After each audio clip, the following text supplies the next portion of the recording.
My name is Anna. I am 27 years old. I live in Savannah, Georgia. It is a quiet and peaceful city near the coast. I like the trees, the slow streets, and the river. I work as a graphic designer at a small office downtown. I create posters and flyers. The people at work are nice. I drink coffee in the morning and work on my computer most of the day. I enjoy the quiet life. I have a boyfriend. His name is Daniel. We have been together for 4 years. We met at a barbecue at a friend's house. He told a funny story, and I laughed. We started talking more after that, and soon we were dating. Daniel works in sales for a travel company. His job is busy. He talks to many people every day and sometimes travels to other cities. He does not live with me, but he often stays at my apartment. We cook dinner together, watch TV, and talk about our day. Sometimes he brings flowers. I feel happy when he is near me. Daniel talks about our future a lot. He says one day we will move into a house with a backyard and a dog. He wants to travel with me and maybe have a family one day. I believed him. I thought we had something strong. I thought we had love and trust. I felt lucky. But everything changed one Friday night. I was washing the dishes when my phone rang. It was Nina, my best friend since high school. Her voice was quiet. She asked if we could talk. I said yes. Then she told me she saw Daniel the day before. I asked her where. She said she saw him at the Riverwalk Cafe, a place near the water. I didn't think much of it until she said he was with a woman. I felt cold. I asked what she meant. Nina said Daniel and the woman were sitting very close, and he was holding her hand. I asked if she was sure it was him. She said yes. She said she saw his face clearly. She did not sound angry or mean. She sounded sad. I sat down after the call. I felt confused. I thought maybe Nina made a mistake. Maybe it was someone else. Maybe Daniel had a reason. I tried to tell myself it was not true. That night, I could not sleep. I looked at the ceiling. I thought about Daniel's message from the day before. He said he was in a meeting and would call me later. He never called. I felt nervous. My stomach hurt. My heart felt heavy. The next evening, Daniel came over. He brought pizza, my favorite. He kissed me and smiled. He asked how my day was. I said it was fine. He started talking about work. He told me about a new customer. He laughed. I smiled a little, but I felt strange. I looked at him and asked if I could ask something. He said yes. I asked him if he was at the Riverwalk Cafe yesterday. He looked at me for a moment, then looked away. He said yes. I asked if he was with someone.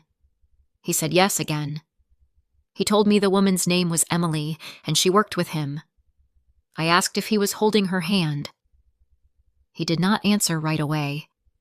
Then he said yes. I felt like I couldn't breathe.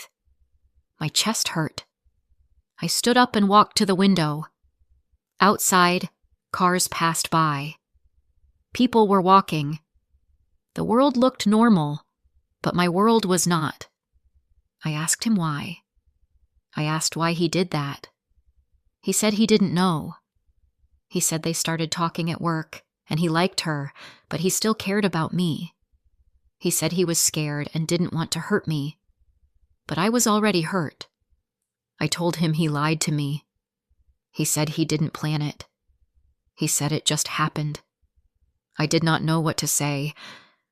I felt so tired. I sat back down. I told him I needed time to think. He said okay. Then he left.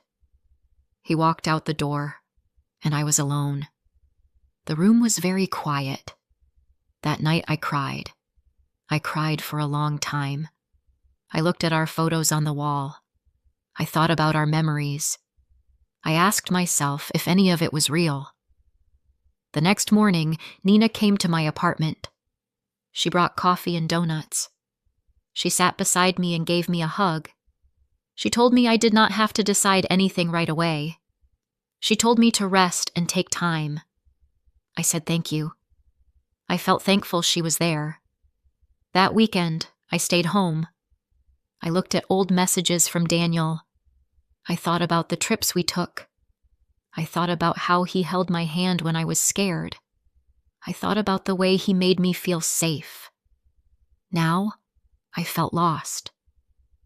I picked up my notebook and started writing. I wrote about how I felt. I wrote about my pain.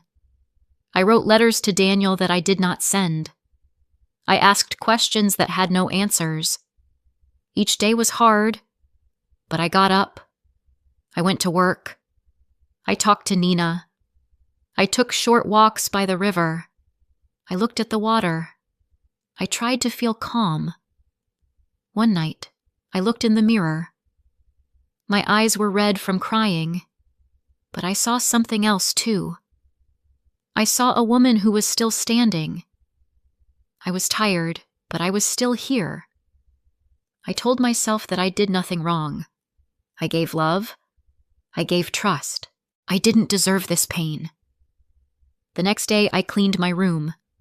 I put away the gifts Daniel gave me. I turned off my phone. I needed space. I needed time to think about what I wanted. That night, I lay in bed and whispered to myself. I said, I will be okay. I will find peace again.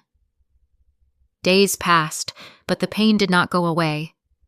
I went to work, I made designs, and I smiled at people. But inside, I felt broken. I still thought about Daniel. I still remembered his voice, his laugh, and his promises. I kept asking myself the same questions. Did he ever really love me? Was I not enough? Why did he choose someone else? At night, I could not sleep.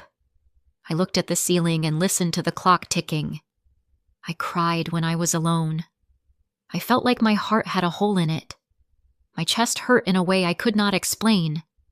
I missed him, but I also felt angry. I trusted him. I believed him. And now, I did not know what to believe anymore. My best friend Nina called me every day. She came over with food. She brought soup, fruit, and chocolate. She sat with me while I cried. She listened when I spoke. Sometimes I said nothing at all, and she just sat beside me. She told me that healing takes time. She told me that I was not weak. She said I was strong for facing the truth. One day, I opened my journal and started writing again. I wrote about how I used to feel before Daniel. I wrote about the things I loved. I remembered that I used to take long walks in the park. I used to read books in the library. I liked painting and listening to music. I forgot these things when I was with Daniel. I gave him all my time. I gave him all my heart. Now I wanted to remember who I was before him. I also started thinking about what I wanted from love. I wanted someone honest. I wanted someone who made me feel safe.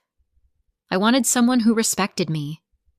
I wanted someone who would choose me every day, not just when it was easy. I wrote these things down. I looked at the list again and again. 1 week later, Daniel called me. I saw his name on my phone and felt my stomach twist. I didn't answer. He called again the next day. On the third day, he sent a message. He said he missed me. He said he wanted to talk. He asked if we could meet. I didn't know what to say. I called Nina and asked her what to do. She said it was my choice. She told me to be honest with myself. Did I still trust him? Could I ever feel safe with him again? I thought about it all night. The next morning, I sent Daniel a message. I said we could meet in the park near the river. The park was quiet. The wind was soft. I sat on a bench and waited. Daniel arrived a few minutes later. He looked nervous. He sat down beside me. For a moment, we didn't speak. Then he said, "Anna, I'm sorry." I looked at him, but I said nothing. He said, "I made a mistake. I hurt you. I was stupid. I didn't know what I had until I lost it. I miss you. I miss us. I want to fix things." His words were soft. He looked down at his hands. He didn't smile like before. He looked sad. I listened, but my heart felt heavy. I wanted to believe him. I wanted to go back to the time when I trusted him, but I knew that time was gone. I looked at the trees. I listened to the birds. I felt the wind on my face. I felt my heart speak, and this time I listened. I said, "Daniel, I loved you. I gave you everything I had, but you broke my trust. You chose someone else. I can't forget that." He looked up at me. His eyes were full of pain. I continued, "I deserve someone who respects me, someone who is sure about me, someone who doesn't lie." Daniel didn't speak. He just looked at me. I said, "I can't stay in this relationship. I need to move on. I need to heal." He looked down again. He whispered, "I understand." I stood up. My legs were shaking, but I stayed strong. I looked at him one last time and said, "Goodbye." As I walked away, tears filled my eyes. My chest felt tight, but my heart also felt proud. I had made the hardest choice, but it was the right choice. That night, I went home and cried again. But this time, I also felt a little bit free. I didn't check my phone. I didn't wait for a message. I just let myself feel everything. I let the pain wash over me like a wave. And slowly, it passed. In the days after, I started doing the things I used to love. I went to the park with a book. I painted simple pictures at home. I listened to soft music while I drank tea. I took deep breaths. I walked slowly. I looked at the sky more often. I also talked to myself with kindness. I said, "You are strong, Anna. You are healing. You are not broken." I stopped asking questions like, "What if?" I started asking, "What's next?" I began to enjoy the small things again. A sunny morning, a quiet moment, the sound of the wind through the trees. Life felt different, but not all bad. Some days were still hard, but other days were peaceful. One day, I looked in the mirror and smiled a little, not because everything was perfect, but because I was still here. I was learning to love myself again. I started to see that losing Daniel was not the end. It was the beginning of something new. I was not the same person I was before. I was stronger. I was clearer. I knew what I wanted. I knew what I would never settle for again. Weeks passed. My days became a little brighter. I still remembered the pain, but it didn't control me anymore. I stopped checking my phone for messages from Daniel. I stopped replaying the past in my mind. I began to live in the present. I got up early, made tea, and opened my windows to feel the sun. I went for walks after work. I smiled at strangers. I listened to music again, not the sad songs, but soft songs with hope. I started spending more time with Nina. We went to a small art museum one weekend. We sat on a bench and looked at the paintings. I felt calm. We laughed at funny memories and talked about dreams for the future. Nina told me I was different now. She said I looked lighter.